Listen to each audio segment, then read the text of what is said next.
Hey guys, welcome back to more relationship stories. In this video, my insane mother demands I give my child to my brother, claiming I don't deserve to have a family. And I honestly could not be more upset. Here is what happened. And the first one starts like this. All families have some sort of issues they have to face, something they have to work hard together to overcome. For my family, it was my younger brother. He was kind of the black sheep. It was all happy families to start with when we were younger, but then he started going to college and experimenting became a way of life. He became an addict. It got so bad that he ended up dropping out of college and getting whatever dead-end job he could just so that he could afford to buy more drugs. We tried to have an intervention, but that backfired quite spectacularly, and our parents ended up supporting his addiction. Not to say that they paid for his drugs or encouraged him to carry on the way he was living, but they just did not try to stop him, telling me that they just wanted him to know that they were always gonna be there for him, and when he's ready to quit, they will help him. I thought it was absurd and I told them as much. I was adamant that we needed to get my brother off the drugs by whatever means we could, even if it meant abducting him and dumping his addict ass off at the rehab. My parents took that personally and we got into a massive fight. Next thing I know, I'm storming out of the house telling them that I was not gonna be a part of my brother's decline into addiction, which can only lead to him overdosing. I did not speak to my parents for years after that. I would reach out to my brother now and then just to make sure that he was still alive, but he would always tell me to F off. After the third or fourth time, I gave up trying to reach out to him. All I could do was just pray that he would find his way one day. We were quite the duo when we were younger, when we were not fighting with each other, that is. We loved to terrorize our local area, causing mischief wherever we went, which is why it was so sad to see him decline into drug abuse. I could not help feel that being the older one, he was my responsibility, that I should have been able to spot his decline. It was hard not to feel like I had let him down. Once I graduated college, I managed to get a job as an engineer for a prestigious car manufacturer. By that time, I had not spoken to my brother in almost a year. Soon after starting work, I met my soon-to-be wife. I'd love to say that it was love at first sight, but it was far from it. She thought I hated her, and I thought she didn't want anything to do with me until a mutual friend told us otherwise. I asked her out, and she thought I was playing a prank, but we hooked up and were inseparable after the first date. A year later we were married, and soon after that we were waiting to have our first child. It was a magical time, but I couldn't help but wish that my family could have been there to witness it. However, they would sooner or later, but not in the way that I would expect. Soon after my daughter was born, I get a random text message from an unrecognized number. All it said was, "I hear you had a child, congratulations, we'll be around soon."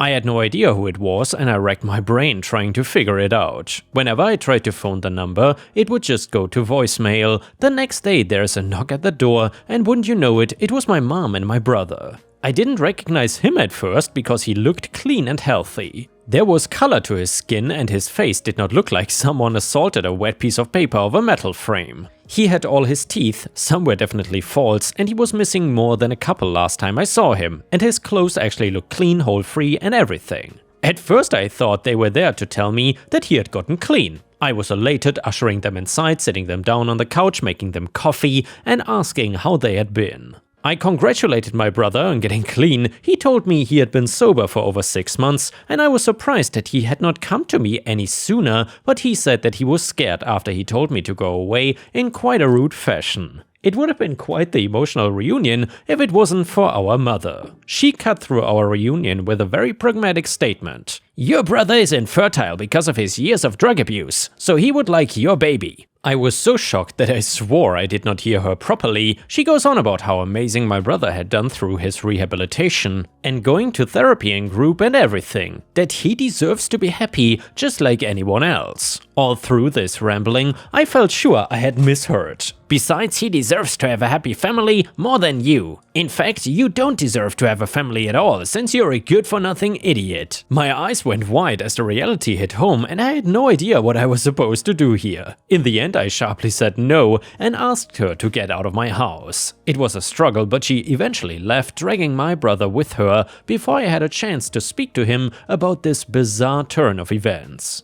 After years of no contact, the first I hear from my family is that they want me to give up my first child to my brother just because he won against drug abuse, which automatically makes him a better person than me, more deserving of a happy family. I think that I'm probably going back to never speaking to my family again, but they were about to get more involved in my life than I thought possible. So I see my mom skulking about in the bushes, spying on me. She couldn't really be thinking about kidnapping my baby, right? Nope, something far worse. A couple weeks later, there's a knock at my door, and when I answer it, it's CPS. We've heard reports from the neighbors that you're potentially abusing your child. What the actual F? I tell the CPS lady that there must be some kind of mistake. I let her in to speak with my wife and to see our baby. After an hour, she is satisfied that the claims are false and leaves.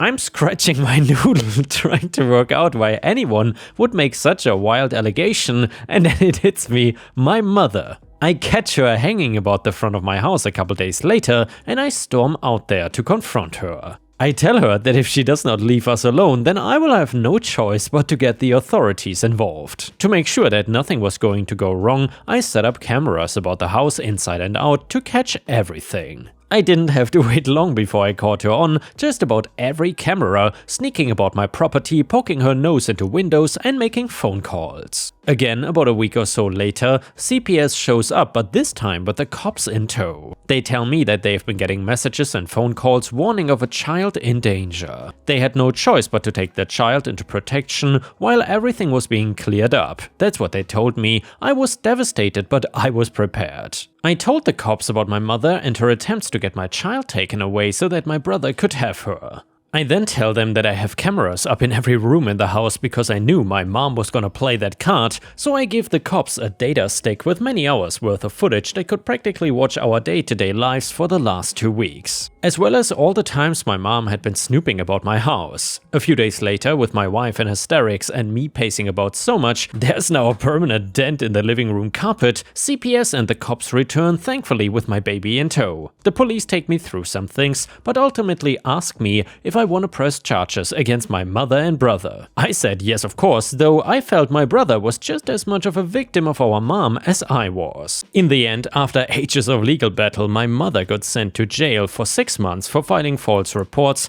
as well as a hefty fine for damages. My brother, who was just as much of a victim as I was, got in quite a bit of trouble too for filing a false report. And yeah, ripe stars, actually after this story concluded, OP wrote quite a few comments on Reddit, saying how he went no contact of course with both the brother and the mother. However, in my opinion, in most of these comments, OP revealed too much personal information, and I did not feel like that needed to be out there on the internet or here at least on YouTube. But yeah, just in case you were curious, he did not get together again with the brother, and of course he stayed away from the mother. Anyway, the next one is titled, I Caught Him Cheating, Reddit Helped Me. I won't go into all the gory details of our relationship. We were in love and well, I still love him, but I found out clearly that he does not love me. I discovered proof that he's been cheating on me for a while in the form of small home movies of them. I don't know the girl, and from the looks of their conversations, yep, I went ahead and post-discovery snooped, she has no idea that I exist. Tonight is the biggest night of my boyfriend's life. He's receiving a state award at a big dinner with a few hundred people attending, from his mom and dad to councilmen and all of that. In fact, the only reason I discovered this transgression is because I've been putting together a little video for him to enjoy some of the key moments of his life. You know, typical sad piece stuff. I'm burdened with a lot of power right now, and I don't know if I have it in me to do the right thing or if I even know the right thing. I'm actually blinded with tears of rage and sadness and betrayal, but at the same time I love him, I have loved him, and do I really want to do this? Well, the relationship is over, no doubt about it. I'm not a woman who will take her man cheating on her, certainly not. That's not the issue though. The issue is there are cutesy selfies of the two of them, a lot of them only shared between the two of them, nothing lewd, there's plenty of that on camera though. Do I sneak one in the snap reel as a way of letting him know that I know? Or do I simply confront him after his moment in the sun passes? I'm not gonna pick up everything and leave without cutting contact, that's not my style, and it wouldn't make me feel good, just very sad. Do I do the witchy thing for once in my life? To anyone looking at the snap reel, it would just look like a picture of him and a friend, but to him and to me, it would be a private message, an outing, help me Reddit. I don't know what to do this time. Comments on Reddit said, nah, you know what? If there's really nothing that anyone would pick up on other than the two of you, you slip that photo into the slideshow, make eye contact with him when the photo appears on screen, and then when it's over, you stand up and walk out. It ain't the high road, but nobody needs to walk the high road all the time. OP answered, I chuckled, I think the only reason I would do this is to make eye contact with him so that he knows I know. But I'm not sure I have the guts to do that. I'm not exactly Olivia Pope. Update, well, it's been a month and a half since this all went down. I've gotten so many requests for an update and I never intended to actually give one, honestly, because I was afraid of the fallout, depending on what I ended up doing. So what did I do? I did the immature, vengeful thing, and I don't regret it. So I took a few photos of the two of them, tasteful photos that gave off no indication other than she might be a childhood friend. I slipped them into the snap reel and I spoke kindly of him at the podium, and then after my turn was finished, I walked out. I drove home feeling calm and in control. 20 minutes later, the text started. Where did I go? What did I know? Where did I find the photos? Was there more in store for him? I texted him, I know you've been screwing her, but there are no more photos. There weren't any, and of course I left it at that. He didn't come home that night or the next day. He called me to ask me if we could meet and talk at a public location. I agreed to meet him at Starbucks. I arrived early and waited for him. He showed up a few minutes late and took the seat across from me. He started right off with the excuses how it just happened and he regrets it fully, that she doesn't mean anything to him and that she looked like a girl he had a crush on in high school and he was powerless against his teenage self. I didn't interrupt him, just let him have his time. When he was done and looking at me for a sign of what might happen next, all I could say was, so where did you stay the past few nights? Her house. And what did you do? He wouldn't answer. There hadn't been any doubt in my mind, really. I knew I was leaving him. He talked over himself, apologizing, begging for forgiveness, saying he would change. I told him that I didn't want him to have to change himself.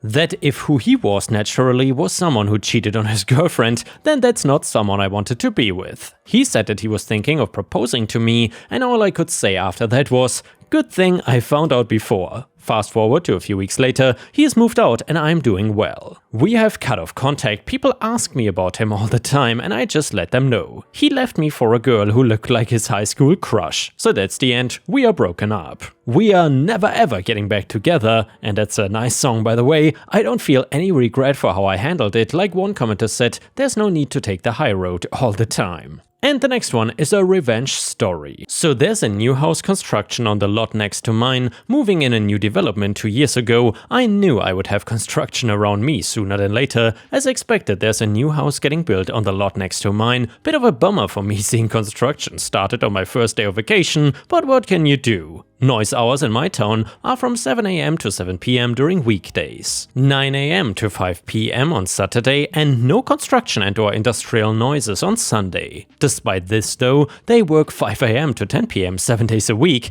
The town is doing nothing because the sole inspector is on vacation, police don't care. Anyway, we are the kind of town police response is measured in days. Neighbors have lodged official complaints already. I tried talking with the builders, but to no avail. So Thursday I walked outside to see them using my exterior outlets for their air compressor and other tools. I had a talk with them and the GC was rude as hell. Eventually apologized and told me it wouldn't happen again. Yesterday I came home late in the evening after being out all day to see multiple extension cords plugged in all my exterior outlets. The builders had already left, but the cords remained. I turned off the breakers. I should have thought about it sooner, to be honest. And then took the extension cords at my parents' place, 5 very nice 100-foot exterior grade 12-gauge cords. Dad kept 2, my brother took 2 home today, and the last one I'm giving it to friends who could use a better one. This morning at 6 AM, the builders came knocking for their cords. I don't know, bro, I haven't seen them. Anyway, you're not supposed to use my power, didn't the GC tell you? Cue whining and complaining, front door neighbor came in clutch and started berating them for bothering me and leaving their tools outside. Are they stupid or what? Don't they know that we have copper thieves around here? So they waited until 9 AM until the town's only hardware store opens and bought new extension cords. For what? I don't know, because my breakers are still turned off and will remain so as long as construction is ongoing. They came back with new cords but no power from my house, so they left, having nothing to do. Today I spend my time installing my new security cameras around the house just in case. Anyway, been meaning to do it, we do have serious theft issues around here. Either way, the next one is titled, My SO's Parents Are Awful. Back in March, his parents decided they wanted to come wait quarantine out at our apartment. For starters, they never asked. His mother called and told me that they were on their way and to prepare our spare bedroom for them. I was already apprehensive about them staying with us because his parents have always been extremely rude to me.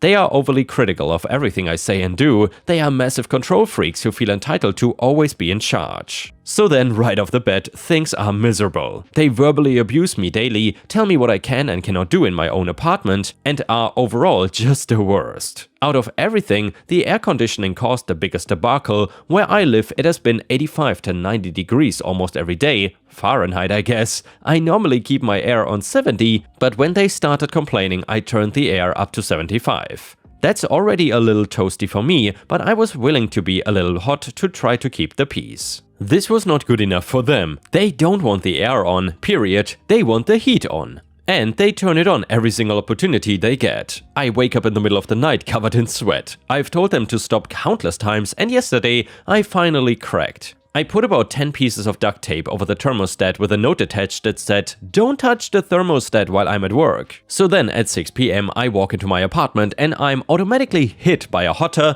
and more humid heat than it is outside. Duct tape and note have been torn off the thermostat and they have the heat on 98 effing degrees. I go into the guest room and say, why could you not follow the simple instruction of don't touch the thermostat? This is my home. I'm tired of you saying rude things to me. I'm tired of you treating me like a kid and creating your own rules for my apartment. You either need to be respectful towards me and learn to accept my boundaries or go back to your own house. His mother said, and I disdainfully quote, "You have no right to barge in here without knocking. That was not only an invasion of privacy, but you need to take the attitude out of your tone. I've dealt with much bigger witches than you before." She went on for 30 minutes and I just tuned her out. When she was done talking, I told her to get out. Now my boyfriend is angry with me because I couldn't just let them have their way. He wants me to call his mom and apologize, but I don't think I should have to. I may have been rude to her, but it was only because I've spent the past 2 months dealing with her abuse and trying to politely ask her to stop treating me that way.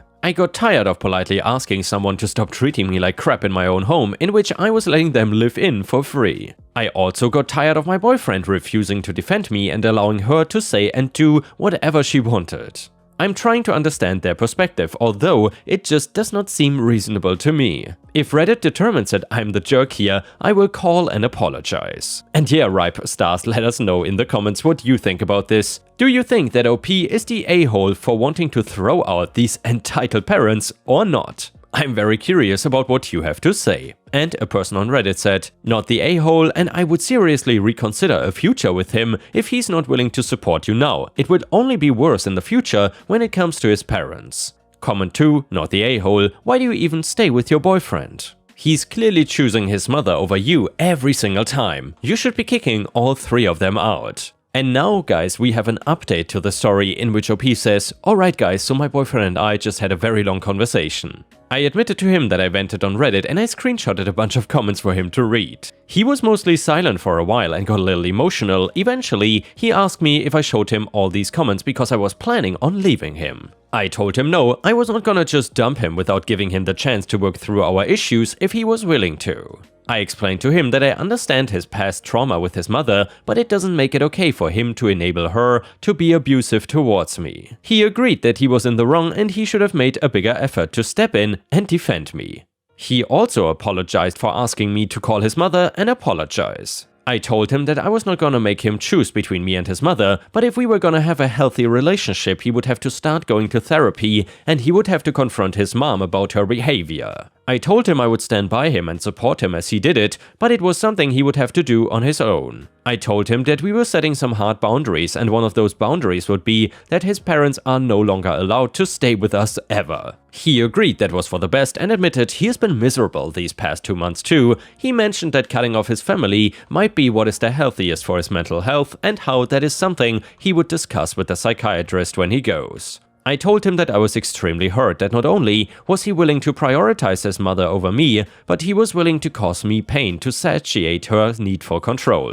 It bothered me a lot that he made me really feel like I was the a-hole, to the point that I made this post to try to gain perspective. After that, he told me he would call his mother and request that she apologize for treating me so poorly the past 2 months. Honestly, that's a really big step for him, and I'm very proud of him for that. It shows me that he is willing to work on his issues. I do think seeing a professional might help him process these emotions better and develop healthier coping mechanisms. Overall, right now it seems like we're going to be okay relationship-wise as long as he's committed to actually following through with his promises. And yeah guys, if you cannot get enough of my content, please don't forget to check out my podcast by searching for Ripe Stories on all major podcast platforms such as Spotify, Apple or Google Podcasts. Furthermore, you can find bonus content by going to patreon.com/ripeyoutube or by clicking the join button here on YouTube. For a small monthly fee, you will get access to dozens and dozens of exclusive videos you won't find anywhere else. Thank you so much for watching, and I hope to see you again tomorrow.